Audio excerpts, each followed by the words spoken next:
Boa tarde, Xará. Boa tarde, Romano. Um abraço para você, para quem nos acompanha. Ótima semana, Nação Azul, que acompanha o Rádio Esportes. Também nosso Simões, o Léo. O Cruzeiro que se prepara para esse amistoso de quarta-feira. E o amistoso tem, sim, uma importância muito grande nesse trabalho do Pepa, que vem sendo construído dia após dia. No início ainda, óbvio, né? O treinador começou a aplicar as atividades na quinta-feira, junto com a comissão técnica, com os profissionais que chegaram. E eu tô falando do Cruzeiro em nome de Betfair. Com Betfair e Cruzeiro, o jogo é outro. Patrocinadora master e oficial do Cruzeirão. E para essa partida, tá todo mundo na expectativa de ver esse time, qual equipe que ele vai lançar, já como uma prévia, já como talvez assim um esboço da equipe que tem missões fundamentais em competições grandes. Vamos colocar Copa do Brasil e Campeonato Brasileiro da Série A. Estou muito curioso também para saber como é que está sendo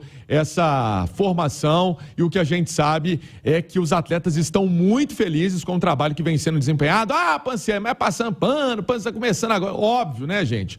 Tem uma troca de treinador, todo mundo fica com sangue no olho para começar na equipe titular, e no Cruzeiro não seria diferente. Agora, eu bati um papo com o Adérito Esteves, do Mais Futebol de Portugal. Ele está com a gente aqui no Rádio Esportes para falar um pouco sobre o Pepa, sobre o que o torcedor pode esperar, comportamento dele, esse jeito também no trato com as pessoas, com os atletas. Então vamos ouvir o Adérito Esteves aqui no Rádio Esportes. O Pepa é um treinador que teve um trajeto ascendente em Portugal em muito pouco tempo. Aliás, ele até teve um sucesso tão grande nos clubes que foi treinando no início da carreira, que ficou com um problema, porque subia demasiado depressa e não conseguia tirar os recursos de treinador que precisava para treinar nos escalões acima. Então, por causa disso, ele teve de ser inscrito várias vezes como treinador adjunto ou como delegado ao jogo, porque não podia estar inscrito como treinador sem os cursos. Só que o problema é que ele ia subindo demasiado depressa e não havia cursos para ele tirar em tão pouco tempo.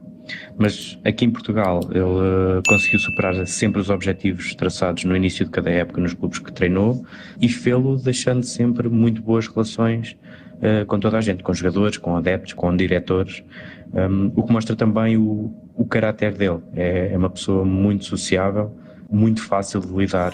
E depois tem outra coisa que o distingue, que é a capacidade de comunicação. Um treinador, e apesar de ter andado sempre no meio do futebol, ter sido jogador, ele foge dos clichês do mundo do futebol. Com ele há sempre boas conversas sobre futebol, ele sabe muito bem comunicar. Esses aspectos, valeu, Adérito, esses aspectos foram fundamentais, Romano, nesse processo seletivo feito pelo Cruzeiro para contratar o Pepa. E aí o Cruzeiro consultou treinadores brasileiros, o Cruzeiro bateu papo, sim, com treinadores brasileiros, monitorou treinadores também da América do Sul e chegou no Pepa, que é um europeu, português, que começa esse trabalho na equipe celeste. Xará. Pois é uma... Ô, Léo, eu tenho falado aqui o seguinte, eu fiz até uma coluna, se eu não me engano, no ano passado, sobre esse ano, no itatiaia.com.br, sobre a chegada de treinadores estrangeiros.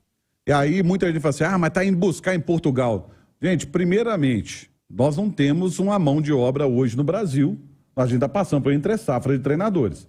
Segundo, está buscando em Portugal pelo principal motivo. Lá existe uma universidade do futebol, os caras estudam futebol, mas o principal motivo é a língua. Facilita. Facilita bem, é verdade. O Pepa deu uma entrevista coletiva onde a gente pôde compreender tudo que ele estava dizendo, né, Romano? Isso é fato. Uma outra situação é que o projeto do Cruzeiro é diferente. O primeiro treinador da SAF do Cruzeiro foi o Paulo Pesolano. E ninguém aqui nem conhecia o Pesolano treinador, ninguém lembrou, pensou no nome dele quando o Cruzeiro trouxe o Paulo Pesolano, e foi um sucesso. Não é porque esse ano a coisa não funcionou que apaga o ano passado de um brilhante trabalho que ele fez à frente do Cruzeiro. Então, a maneira do Cruzeiro pensar, do Ronaldo, do seu staff, é diferente. Não é que ela é a mais certa ou ela é a mais errada, ela é diferente. E o Cruzeiro vai ter bônus e ônus quanto a isso. O Cruzeiro traz um técnico de fora, esse cara com certeza, você não negocia com ele em real, Romano. Esse cara negocia em euro. Mas é quantos? 1.000 em euros que vai ser o salário do cara? Compensa comparado ao preço dos treinadores no Brasil? O projeto desse cara, como ele se formou, o que ele pensa do jogo, será que os treinadores no Brasil pensam da mesma forma? Então, pouco importa se vem de Portugal, do Chile, do Japão, o que importa é ser bom treinador. Ô Alexandre, eu vejo treinadores brasileiros reclamando, falando que é modinha treinador estrangeiro. Eu acho que eles deveriam ter vergonha de vir tanta gente trabalhar aqui. E eu pego, nem vergonha, a palavra certa é o seguinte, é ter humildade de absorver o conhecimento desses caras para evoluir. Romano, agora tem um aspecto também, e não é nenhuma defesa dos treinadores brasileiros, não, tá? Mas é que o futebol brasileiro, o êxodo de jogadores foi só aumentando, né? Então, a qualidade técnica dos atletas que a gente tem é cada vez menor. E isso dificulta demais o trabalho do treinador também.